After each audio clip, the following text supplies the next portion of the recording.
Thank you very much. Now we would like to start panel discussion, Developing Asian Business Through Cultural Exchange.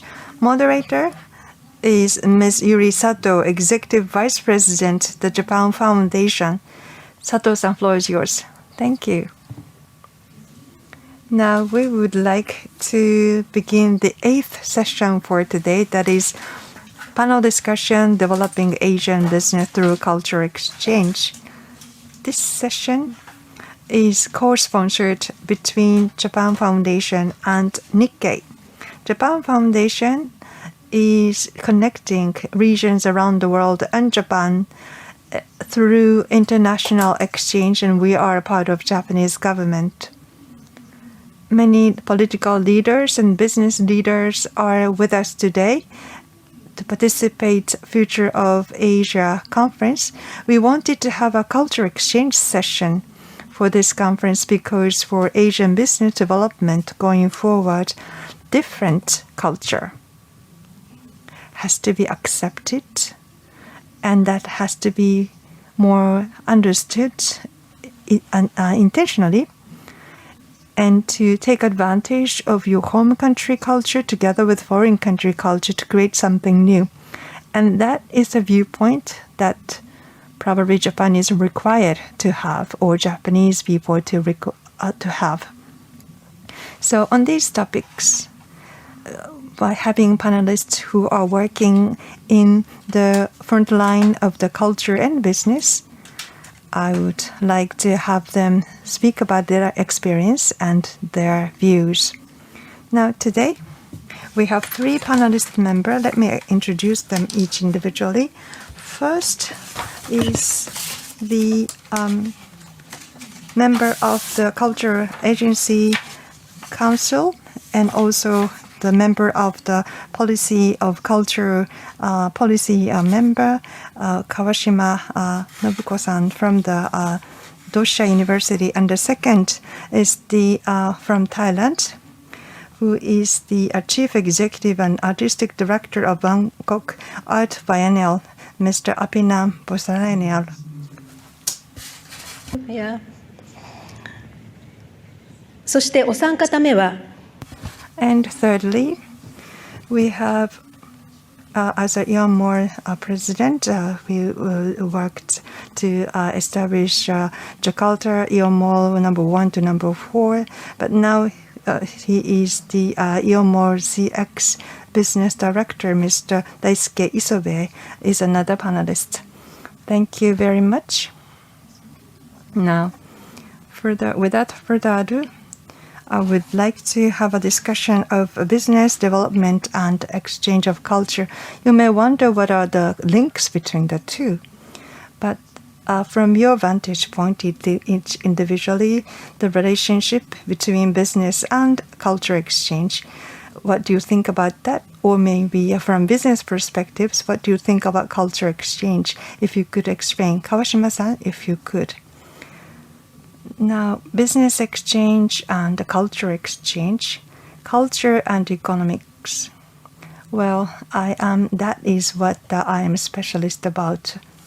I used to be at the university in UK and earned PhD before teaching economic policy and culture policy and also economic and cultural policy relationship at Doshisha University. I would like to sort out culture and economy. Well, culture in any of the language can mean various many things. So different people may have different definitions of a word culture. So first definition of a word culture is that in a specific group, this is acquired common value or a behavior pattern or lifestyle. So that's one definition, which I think you are very familiar with the meaning of the culture in this way on a day-to-day life. Secondly, so I said culture definition, the common values for the group or lifestyle for the group, backed by those common values as a behavior for expression, like literature, paintings, and fine arts and music. Those are expression of the culture is also meant to mean culture. Because of the difference in culture, business practices may be different, and sometimes you may be at a loss as to how to behave. But that would fall under the first definition of culture when it's come to the definition of culture. And the second definition, the culture as an expression, meaning based upon the value of the group that is commonly held, that is diverse, and also universality is being expressed by such expression. So I would think that we will be talking about these two cultures, meaning the definition number 1 and definition number 2. I'll be moving back and forth between these two definitions. Now, culture and economics, that is my specialty, as I said before. What is creating culture is a creativity and imagination of people. So those creativities or imaginations are quite influential on economic activities of today. In the past, everything was made in mass, in industrial process. By so doing, economy grew, but it's no longer the case now. That is no longer the case in our society today. We are way behind that. The creativity and imagination has to be stimulated by product and services, and those are the ones which would be leading the economy going forward. Let's say Apple Inc. in the United States. Apple's smartphone, when it's launched, it was epoch-making, and still it's very popular. But as an industrial product, the smartphone was good. But also, life or work or entertainment, what they want to do was the basis of design of the smartphone, so that the phones can be well accepted. So the product or design was based upon such imagination, in my opinion. The manufacturing of the phone itself was left to overseas manufacturers, but the services using that device was prepared by Apple, and the value added for that activities was reaped by Apple in this way. Creativity or imagination, or both of them, embedded in the Apple product, was indeed the source of economic growth for Apple. And I think that was what is the case for today now. That's what I wanted to share with you. Thank you, Kawashima-san, Dr. Kawashima. So, Dr. Apinan, I have a question. The Bangkok Art Biennale or Biennial, this is not only in Thailand, but also in many parts of the world, presenting cutting-edge contemporary art, not only Thailand, but also from around the globe. So, how does this international culture event have to do with the economy and business? What is your opinion, please? Thank you very much. I am extremely honored to take part in the conference, The Future of Asia. I have been asked to focus on the economic part of the International Art Exhibition, Bangkok Art Biennale, also known as BAP, and how contemporary art has transformed Bangkok into a lively hub that celebrates art, creativity, and culture. Launched in 2018, BAP was displayed at temples, art centers, museums, public spaces, and department stores, with the aim to integrate contemporary art with tradition and everyday life. For BAP 2018, out of 75 artists from 33 countries that include Asia, Europe, America, and the Pacific, Japanese representatives were outstanding. For example, Yayoi Kusama and Yoshitomo Nara are world-renowned artists who attracted audience and strengthened bilateral cultural relations between Japan and Thailand. BAP coordinated with the Mori Art Museum in bringing Kusama's pumpkins from Ginza 8 in Tokyo to be displayed at Central World Department Store in Bangkok. In addition, Kusama's mosaic pumpkins were shown at Kusama's works caused Kusama fever in Bangkok as her fan clubs flocked to make selfies. Kusama merchandise became extremely popular and was soon sold out. Also, Nara, who came to Bangkok to give a lecture, displayed his famous sculptures, Your Dog and Miss Forest, which became extremely popular among Thai audience. By working with the Tourism Authority of Thailand and corporates, including the Thai Beverage and One Bangkok, BAP was accompanied with conferences, workshops, guided tours, and online programs to attract visitors to sites in the city and along Chao Phraya River. BAP became an example of soft power that blended with cultural exchange, diplomacy, and cultural industry.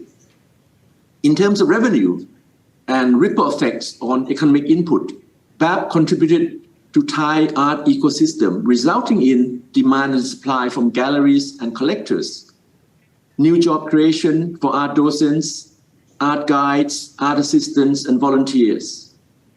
And over the 4 months of BAP exhibition, it was estimated that over 2 million visitors physically came to on-sites and subsequently created economic impact, over $200 million through tourism, travel, accommodation, hospitality, food, entertainment, and souvenirs.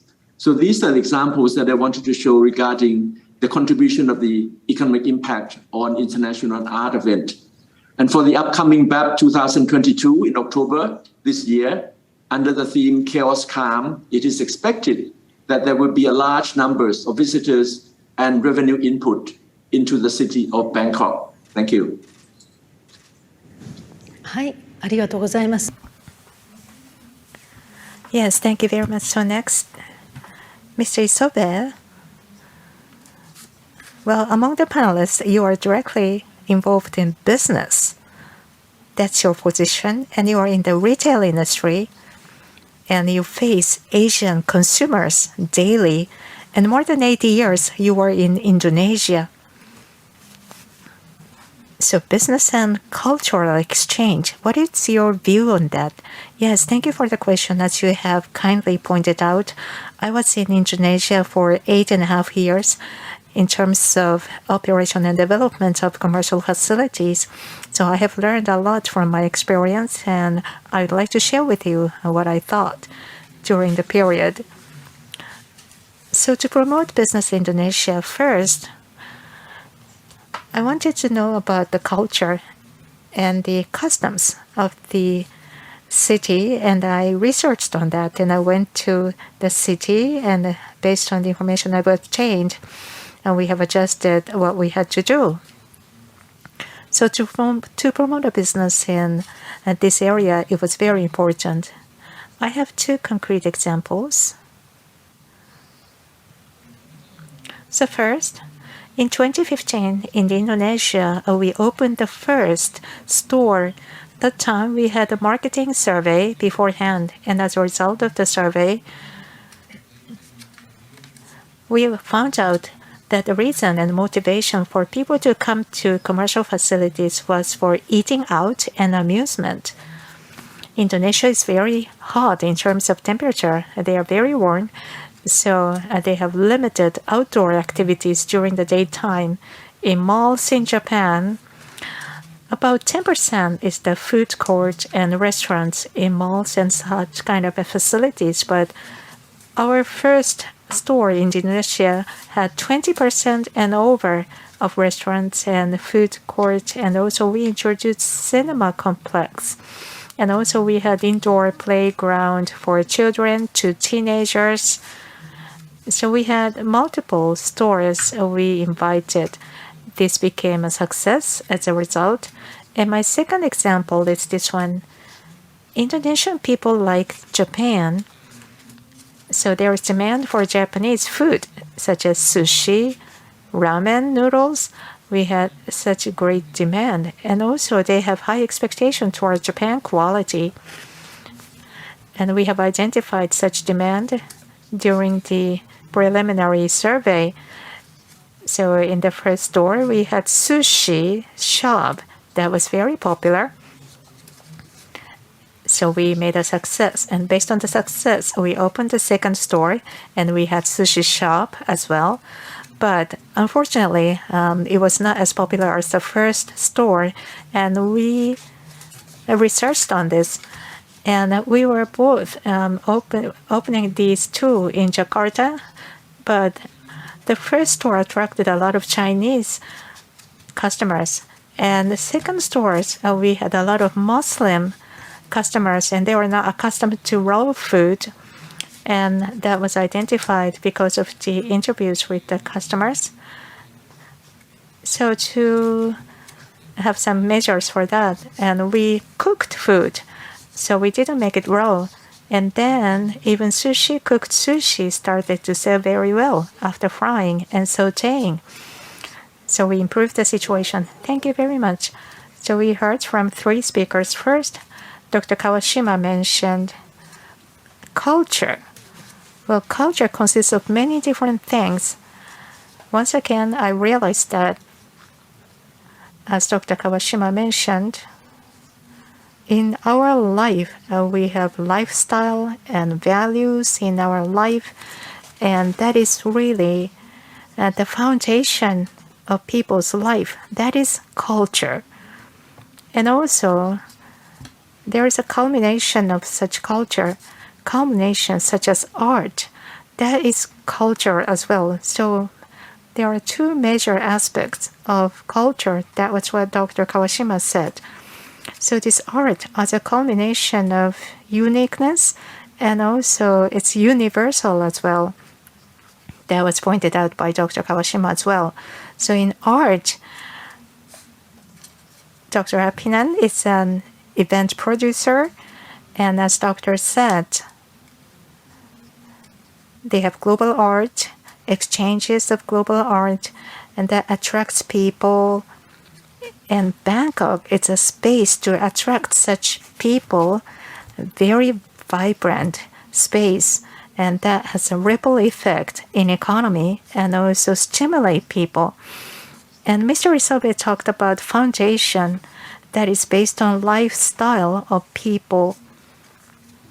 In Indonesia, there are some people who like Japanese culture, so there are consumers in Indonesia, but unless you understand what they want, looking at Japan, you cannot really address the needs of the local people. So we understand. Thank you very much for your talks. And now, as Mr. Isobe says, the relationship between Japan and Asia, there is something we would like to focus on in the next talk. In Asia, Japanese companies have businesses, and going forward, we are going to expand our businesses. So how we have to consider culture and cultural exchange, and what are the challenges? So Dr. Pinan, from the aspect of Thailand, how do you view Japanese businesses? As you know, Thailand has a lot of Japanese companies, Japanese businesses. There's a huge concentration. For a long time, you have observed Japanese businesses activities in Thailand. So when you look at the good parts and not very good parts, challenges about Japanese companies and Japanese culture, what is your opinion? Japanese business development and human resource in Thailand have changed considerably over the past 30 years. Japan has invested business in Thailand more than other Southeast Asian countries. Manufacturing and motor parts factories by Japanese companies have benefited with long-term investment in human resources. There have been relatively stable and amicable Japanese-Thai relations, where Japanese factories often hire Thai workers until retirement. So there's a good rapport between Japanese and Thai people. Well, despite political unrest and natural disasters in Thailand, Japanese companies still rely on Thailand as long working partner in the region. Now, small and middle enterprises, SMEs, have been successful in areas of food, gastronomy, entertainment, hospitality, and leisure. Japanese restaurants, bars, karaoke, comics, toys, games, music, and anime continue to be popular. Japanese content industry as soft power still holds a strong demand supply in Thailand. Now, Japanese perception as regional and global leadership in economic and political affairs has been compared to a flock of geese flying in the sky, with Japan leading the rest of Asia. In reality, Japanese-centric view have been challenged due to challenges from, for example, South Korea.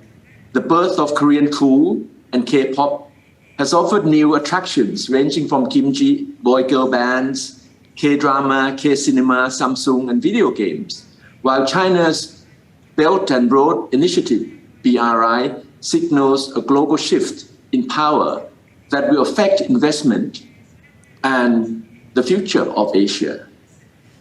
Shinto Ishihara's The Voice of Asia, written in 1995, saw Japan as a major force in the Pacific age of 21st century. Now, in 2022, Prime Minister Fumio Kishida's project of new form of capitalism proposes to rescue Japan's shrinking economy and workforce in order to lift productivity and people's standard of living. With Indo-Pacific Economic Framework, Japan plans to boost economic presence in the region to counter China's influence. Kishida's visits to Thailand early this month endorsed Asia-Japan investing in the future of Asia, under which Japanese investors may use Thailand's Eastern Economic Corridor, EEC, as regional investment base for industries. As a result, Japanese business through cultural exchange will benefit through Asia-Japan investing, as well as the Asia-Pacific Summit meeting, which will take place in October this year. Thank you. Dr. Apinan, you evaluated Japan quite very highly of, and you expressed your expectations going forward. But do you have any suggestions as to Japan should change, or do you think there are any missing things that you would like to see from Japan, sort of supplementing that missing points? Do you have any suggestions about the Japanese people? Like I said, Japanese and Thai people have long experience, good relations, and both countries have their leaders in terms of the emperor and the king, and the long heritage where both countries escaped colonization. So there's a lot of similarities and good friendship. But like I said, for the Thai people, they have to also look at other attractions, meaning that there now, like I mentioned, there are many challenges from other countries, whether it be Korea or Japan. So in this way, Japanese-centric view, where maybe it's taken for granted a lot of the times that Japanese quality goods or Japan-made items or commodities are the best. Maybe it's no longer. Maybe that other countries that challenge the productivity. So in this way, Japan have to be very competitive and more inventive. So in this way, I think there's a good challenge for Japan and Thai relations. Thank you. Thank you very much. If that's the case, maybe I can move on to Isobe-san. You were the president of the company locally, and you were running the company. So different culture. And maybe there was a clash of different culture. Maybe you had some problems or troubles working in different culture. What was your experience, please? Now, local culture and local practices, understanding them is quite important. That's something I mentioned at the very outset. And the lifestyle and also the background to other people's daily life also need to be understood as well. The Japanese culture and Japanese customs, I think it is important for that to be understood so that the two can be well balanced. in order to do business quite smoothly. Now, let me introduce two examples. One is that this was a case of office workers in the office every day. When I go to the office, I saw local staff coming into the office and use the time card. And after that, they go to pantry and have a breakfast. In Indonesia, culturally and regionally, during the work period, it is allowed to go to the praying, but having a breakfast during the work is not allowed. So I talked to the general administration people and to stop them. But I was told that those workers took 2 hours to come to the office, and because of the congestion, it took a long time to commute. And also many of them are working husband and wives, and therefore they need to go to the school with their kids first, and therefore they don't have time to have breakfast in the morning. Having known that the background, I am not able to ask them to come early to have breakfast before the start of the hour. So I said to them, maybe you can shorten the lunch break so that you can have time to breakfast before the office starts. And I think employees were able to understand my understanding, and I was appreciated that. And I was able to see a motivation increased among the employees. So that was one example. And the other is that the business partner in a local companies, local country, for most of the time is family owned. They are quick to make decision. And they also asked me to have a quick decision making. If the judgment is late, then they think I'm not interested in doing business, or I'm not interested in advancing the business. They express complaints. But the Japanese companies take time to make decision. So I had to explain to my business partner locally about the process of decision making over and over again to win the understanding. And having done so, I was able to maintain friendly relationship. So culture, practices has to be understood with each other and respected with each other. And hitting the right balance of culture of different country would be a good idea. But on the other hand, reverse is also true. That's something we need to understand, and that's my learnings. Thank you, Isobe-san, for your input. Now, Kawashima-san, the business in Asia. I think you may not be the expert, but the cultural economics expert viewpoint. Do you have any suggestion? Thank you. As Isobe-san mentioned, business is indeed the cultural exchange and maybe crash of cultures. That's how I felt, having heard what Isobe-san said, understanding culture of the other party and trying to get closer to each other to run business very well. And that was also a topic that Mr. Isobe talked about. Like Mr. Isobe, there are many Japanese people doing business overseas, and they are encountering those situations on a daily basis, in my opinion. However, while we are here in Japan, as being a Japanese, I think most of them are in Japan as a Japanese. So you may think that the culture is really not so important to them. So that's my impression. Or maybe culture is just one layer above the business, and therefore culture is not something I kind of practice or encounter on a daily basis. But those people, if they want to give a culture experience to their kids, if I ask this question, do they want? The answer for most of the cases is yes, because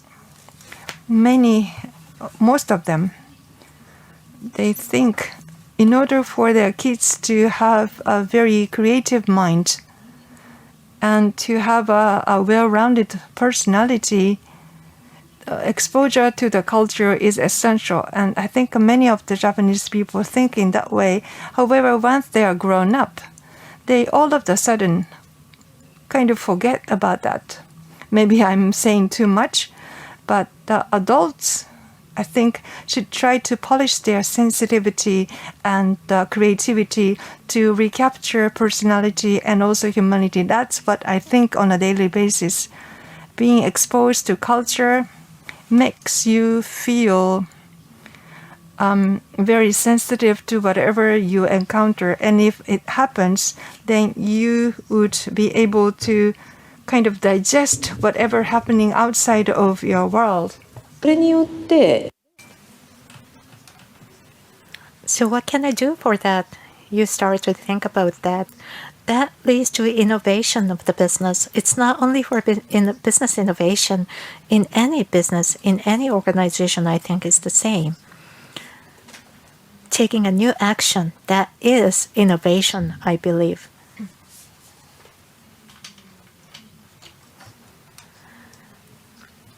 When I studied in Europe, in such a region like Europe, they have this big comprehensive culture and the same religious background. And even though they are diversified in terms of culture, in each country, some people's parents are from different countries and they study abroad. Well, they have daily experience of multicultural. So naturally, they understand multicultural and they have empathy towards different cultures in Europe. But in Asia, we are more diversified, different religious background and historical background. And geographically, we are so diverse and huge. So we have diversification in Asia. And in this Asia, we have to understand and respect different cultures more. Otherwise, going forward, in the future of Asia, the positioning of Japan is going to be weakened unless we understand and embrace the differences. Thank you very much from different aspects. Well, you have given us such insight. Well, we are running out of time. So in the end, we would like to hear from you key messages from each person, each of you, when we think about the future Asian business and understanding of different cultures. What do you think is important? So first, Mr. Isobe, next Dr. Pinan, and the last Dr. Kawashima. Yes, thank you very much. In our company, together with the community, we have life design development approach. This is our corporate philosophy. And we always think about what the value is for us to provide to the local areas. We think about all the stakeholders, of course, customers, so that we can contribute to the development of the region. That's how we develop malls. And when we develop businesses in other countries, once again, I have to say that you have to know the culture of the area and the customs of the areas. And you have to understand fully and respect fully so that you can promote your business. And you have to think about what kind of value you can provide to the local communities. We have very good quality and technology, and we can provide them. And we have to understand each other. And you have to adapt to the local culture and customs. And sometimes you have to incorporate them, mix together to take an action. You have to deepen your understanding, and you have to respect each other, and you have to establish amicable relationship that should lead to development of both parties. Yes, thank you very much. What about you, Dr. Pinan? For the final message, I would like to point out that investment and business need to be flexible and imaginative. From motor vehicles, electric parts, computer gadgets, to chefs, sushi bars, karaoke, to games, there must be room for art, design, and experimentation, for creative imagination and cultural exchange.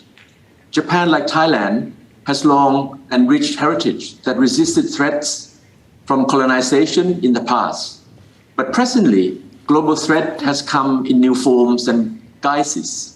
Since Russia's invasion of Ukraine, the balance of global new world order has drastically shifted. Fumio Kishida's favorite phrase, East Asia is the Ukraine of tomorrow, has been frequently repeated. He fears that unless Russia's aggression is appropriately punished, a second Russia could emerge on the world stage. Therefore, in terms of regional security, Japan's position must be carefully staged in context of the Korean Peninsula, South China Seas, and Southeast Asia. For the future of Asia, in order to develop Japanese and Asian business in the region, political motivation, multilateral relations, sustainability development goals, and art of survival are indispensable factors that must be considered in this precarious world we live in. Thank you. ありがとうございます。川島さんいかがでしょうか。はい。Thank you very much. What about you, Dr. Kawashima? Yes, from the business aspect, we were talking about culture mostly. But I would like to take a step ahead. Culture is an operating system of the society, I think. It might be hard to understand, but I would like to take up an example of environment. In the past, when it comes to environment, for economy, it was a hindrance, it was an obstacle, it was a burden, but no one thinks like that. Now, environment is such a crucial thing for design of urban design and also welfare and traffic and everything. Environment should be considered in every aspect. In a sense, consideration of environment is an opportunity for businesses. It's the same for culture, I believe. So cultural aspect and also consideration of culture and also respect to culture, and that should be essential for business management and urban development, traffic, transportation, and public policy. Every aspect of the public policy have to consider culture as well. We are in such an era, I think. Yes, thank you very much. So today we had 3 speakers who covered such a wide area of culture and consideration of different culture, respect to different culture, cultural exchange. And those are crucial, not only crucial, but also creativity that comes from culture, creativity, and imagination. For business, it's very important. And also for our daily lives, that is very important as well. That was a great insight that we were given from the speakers. Dr. Appenan gave us such a big insight. So when we look around the world surrounding us, from 2018 we had the US-China conflict. From 2020 we are under COVID-19 situation where people are constrained. We cannot travel. And this year, well, against odds, there is Ukraine invasion by Russia. One time we were talking about one world with globalization, digitization. We were dreaming of one world, but now we are in the era of division, wars, conflicts. Every day we hear such news. We can't avoid it. So, because of that time, people have to respect each other. We have to recognize and respect each other. And we have this society, group of people, and the operating software, as doctor said, this is the culture, and we have to admit each other's culture and respect each other's culture. That should be the essence. To respect each other is the essence of cultural exchange. How important that is was something we have to recognize in business, daily business, and in our society. Cultural exchange is very significant and meaningful. And I want everyone to think about this very close to heart. And I really hope the decision was able to give you some clue for you to think about culture. Thank you very much to the three speakers. It was very significant and meaningful. And thank you very much for the audience. Thank you very much for the panelists. Please give them a big round of applause.